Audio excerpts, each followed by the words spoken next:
దేశాన్ని కావచ్చు, మతాన్ని కావచ్చు, ఇంకా స్పష్టంగా చెప్పాలంటే హిందూ ధర్మాన్ని ఏది పడితే అది మాట్లాడడం and at the same time మన కంట్రీని వేరే కంట్రీతో పోల్చి డీగ్రేడ్ చేసి మాట్లాడితే ఒకప్పుడు నడిచేవి కావచ్చు. బట్ ఇప్పుడు అది రోజులు మారాయి.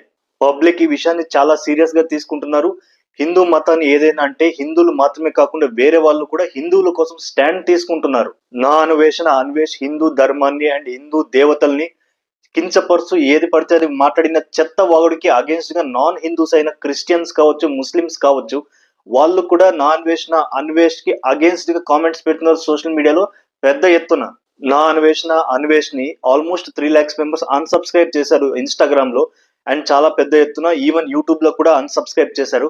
అయినా కూడా ఆ మనిషికి బుద్ధి రాలేదు. ఎక్కడ యాక్టర్ శివాజీ విమెన్ డ్రెస్సింగ్ గురించి మాట్లాడాడు, ఎక్కడ ధర్మము, ఎక్కడ దేవతలు, ఎక్కడెక్కడికో తీసుకెళ్లిపోయాడు ఈ అన్వేష్. ఈవెన్ దేశాన్ని కూడా లాగేశాడు మధ్యలో. అసలు ఈ టాపిక్ నడుస్తూ దాదాపు 6-7 days అవుతుంది. బట్ నేను ఎప్పుడు వీడియో చేయలేదు, ఎందుకులే దానితోటే తగ్గిపోతుంది ఈ ఇష్యూ అని. కానీ ఎప్పుడైతే అన్వేష్ గరికిపాటి గారు కావచ్చు, అలాగే ధర్మం గురించి కావచ్చు, సీతాదేవి గురించి కావచ్చు కించపరుస్తూ మాట్లాడాడు, మాటి మాటికి గరికపాటి గారిని సంబోధిస్తూ ఎల్ కొడుకు అని ఇలాంటి పదాలు మాట్లాడాడు. చాలా same.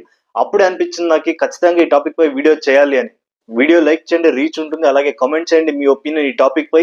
Let's get back to topic. Garikapati లాంటి ఒక పెద్ద మనిషిగా ఆయనని పట్టుకొని ప్రైవేట్ పార్ట్స్ గురించి మాట్లాడడం చాలా అసహ్యంగా నీచంగా మాట్లాడాడు. ఎప్పుడైతే ఆ మాటలు విన్నానో అది నాకు ట్రిగరింగ్ పాయింట్ గా మారింది. ఎస్, నేను వీడియో చేసి తీరాలి అని. మళ్ళీ సారీ చెప్పాడు. ఆ సారీలో అది కూడా సర్కాస్టిక్ గా చెప్పాడు. ఆ సారీలో పశ్చాత్తాపం లేదు. ఎవరికైతే లక్షల్లో ఫాలోవర్స్ ఉన్నారో వాళ్ళు చాలా అదృష్టవంతులు. ఎంత కష్టపడినా ఫాలోవర్స్ చాలా కష్టంగా వస్తున్నారో ఆ కష్టం ఏంటో నాకు తెలుసు.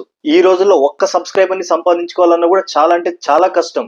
7 months నుంచి రెగ్యులర్ గా కష్టపడుతున్నాను. ఇప్పటికి నా subscribers 277 subscribers. I thank them all. ఈ నాన్ వేష్ మాట్లాడిన మాటలు ఏంటి అంటే, ఎవడు సబ్స్క్రైబ్ చేయమన్నాడు, ఎవడు ఫాలో కమ్మన్నాడు.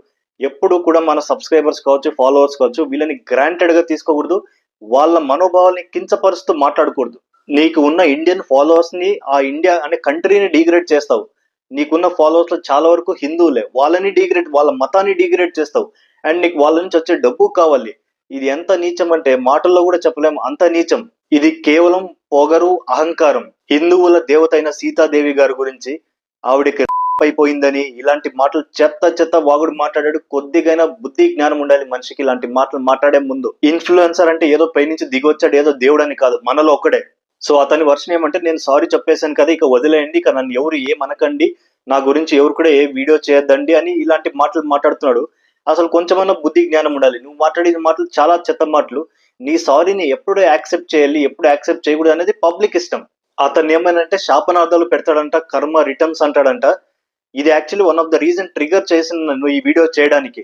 అతను మాట్లాడిన మాటలకి, పెట్టిన రీల్స్ కి, నెంబర్ ఆఫ్ రీల్స్ కి దానికి రిప్లైగా వీడియో చేయాలంటే నేను రోజుకొక వీడియో చేయొచ్చు కావాలనుకుంటే.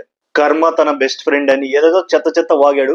ఇన్ఫాక్ట్ ఈ మనిషి అన్వేష్ బెట్టింగ్ యాప్స్ కి ఎవరైతే ప్రమోట్ చేస్తున్నారో ఇన్ఫ్లుయెన్సర్స్, వాళ్ళకి అగేన్స్ట్ గా వీడియో చేశాడు.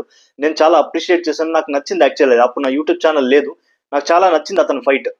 బట్ కానీ అదే మనిషి ఎప్పుడైతే అదే బెట్టింగ్ యాప్స్ కి అగేన్స్ట్ గా పోరాడుతున్నప్పుడు కూడా బూతులు మాట్లాడడం, అదే ఎల్ కొడుకు అనడం, ఇట్లాంటి చాలా మాట్లాడాడు. అవి నాకు నచ్చలేదు. బట్ అతను ఫైట్ అప్పుడు కరెక్ట్ వెళ్ళే బెట్టింగ్ యాప్స్ కి అగేన్స్ట్ కదా, చాలా మంచిది అనిపించింది. అమ్మనా బూతులు చాలా ఈజీగా యూట్యూబ్ లో వాగేస్తున్నాడు. బూతులని నార్మలైజ్ చేస్తున్నాడు. యంగ్స్టర్స్ ని పొల్యూట్ చేస్తున్నాడు. యంగ్స్టర్స్ కి నా హార్ట్ఫుల్ రిక్వెస్ట్ ఏంటి అంటే, ఎవరైనా సరే ఇట్లాంటి బూతుల పురాణం కనుక వినిపిస్తే మీకు యూట్యూబ్ లో వెంటనే అన్సబ్స్క్రైబ్ చేయండి. అది ఎవరైనా సరే, ఇంక్లూడింగ్ మీ. నేను 8 కోట్లు సంపాదించానంటాడు. ఎవడికి గొప్ప, ఎవడికి ఉండేది వాడుకుంటుంది. ఎవడో చాలా మంది ఉన్నారు మన దేశంలో, వాళ్ళు రోజుకి 1 crore కూడా సంపాదించే కెపాసిటీ ఉన్న వాళ్ళు ఉన్నారు. సో వాళ్ళు గొప్ప, ఇతను గొప్ప అంటే ఎవరు గొప్ప కాదు. మానిటరీ వాల్యూస్ లో మనం చూడకూడదు ఎవరు గొప్ప కాదు. ఎవరికి ఉండేది వాళ్ళకు ఉంటుంది, ఎవరి ఇష్టం వాళ్ళది. గరికపాటి గారికి మిలియన్స్ లో సబ్స్క్రైబర్స్ లేకపోవచ్చు, క్రోర్స్ ఆఫ్ మనీ కూడా లేకపోవచ్చు. కానీ నీ స్థానం నీదే, ఆయన స్థాయి ఆయనదే. మనం ఎక్కడి నుంచి వచ్చాము, మనం ఏంటి అనేది ఎప్పటికీ మర్చిపోకూడదు. మళ్ళీ నేను మహాభారతం చెప్పానని చెప్పి బిల్డప్ ఇస్తాడు. అసలు నువ్వు గనక నిజంగా నీకు మహాభారతం అర్థం అయ్యి ఉంటే ఈ యూట్యూబ్ ప్లాట్ఫామ్ లో ఆడవాళ్ళని ఉద్దేశించి అండ్ మగవాళ్ళని కూడా ఎల్ కొడుకు అని, ఆడవాళ్ళని ఇంకా చెప్పలేను ఆ మాటలన్నీ, అలాంటివన్నీ మాట్లాడేవాడివే కాదు. ఈవెన్ దేవీ దేవతలను కూడా ఇలా కించపరుస్తూ, దేశాన్ని అవమానిస్తూ ఇలా మాట్లాడేవాడివే కాదు. అసలు ఎవరైతే అతన్ని క్రిటిసైజ్ చేస్తున్నారో వాళ్ళని ఏమంటాడంటే, మీకు కర్మ తగులుతుంది అంటాడు. కానీ ఇక్కడ కామెడీ ఏంటంటే అసలు కర్మ తగిలినందుకే నువ్వు ఇలా అనుభవిస్తున్నావు, ఆ విషయం నువ్వు గ్రహించలేకపోతున్నావు. అది హాస్యాస్పదం. అక్కడే అర్థమవుతుంది నువ్వు మహాభారతాన్ని ఎంత గొప్పగా అర్థం చేసుకున్నావు అని. తప్పు చేసావు కాబట్టే అనుభవిస్తున్నావు. నువ్వు బయటికి ఎంత మేకపోతు గాంభీర్యం ప్రదర్శిస్తున్నా లోపల నీకు వణుకు మొదలైంది. లక్షల్లో సబ్స్క్రైబర్స్ వెళ్ళిపోతున్నారు, ఆ వణుకు ఖచ్చితంగా నీకు మొదలైంది. నేను పాపులర్ కదా, నేను ఏది మాట్లాడినా చెల్లుబాటు అవుతుంది అనుకుంటే ఇలాగే రివర్స్ కొడతాయి. నీ మాటలు బట్టి ఏం అర్థమవుతుంది అంటే నీ సారీలో నిజాయితీ కానీ పశ్చాత్తాపం కానీ లేదు. ఒకవేళ ఉండి ఉంటే మీకు కర్మ తగులుతుంది, కర్మ నా బెస్ట్ ఫ్రెండ్, ఇలాంటి పిచ్చి పిచ్చి మాటలని మాట్లాడేవాడివి కాదు. నీకు ఈగో ప్రాబ్లం. తప్పు చేసావు, అది నీకు కూడా తెలుసు. ఎక్కడ ఒప్పుకుంటే చిన్నతనమేమో అని చెప్పి మేకపోతు గాంభీర్యం. నువ్వు బెట్టింగ్ యాప్స్ ప్రమోట్ చేసిన ఇన్ఫ్లుయెన్సర్స్ ని బాగా తిట్టి ఎట్లా పడితే అలా బాగా ఆడేసుకున్నావు. ఇప్పుడు నువ్వు తప్పు చేసి దొరికావు, వాళ్ళు నిన్ను దారుణంగా ఆడేసుకుంటున్నారు. ఇది భరించాలి, అదే కర్మ. లేదా ఇలాంటి తప్పులు అసలు చేయకూడదు. అసలు మన కంట్రీని థాయిలాండ్ తో పోల్చి ఇండియాలో జరుగుతాయి కాబట్టి నేను పిల్లల్ని ఇండియాలో కన్ను, నేను థాయిలాండ్ లోనే కంటాను. ఏంటి పిచ్చి పిచ్చి వాగుడు? నువ్వు అన్ని దేశాల్లో తిరుగుతున్నావా లేదా కంట్రీస్ ని అర్థం కూడా చేసుకుంటున్నావా? మన కంట్రీలో కనీసం ఎంతమంది ఆడపిల్లలపై అత్యాచారం జరుగుతుందో ఆ డేటా అయినా ఉంది, కానీ చాలా కంట్రీస్ లో ఆ డేటా కూడా లేదు. చాలా మంది అమ్మాయిలు థాయిలాండ్ లో చిన్నప్పటి నుంచే ప్రాస్టిట్యూషన్ లో లాగబడ్డారు. వాళ్ళు ప్రాస్టిట్యూషన్ లో.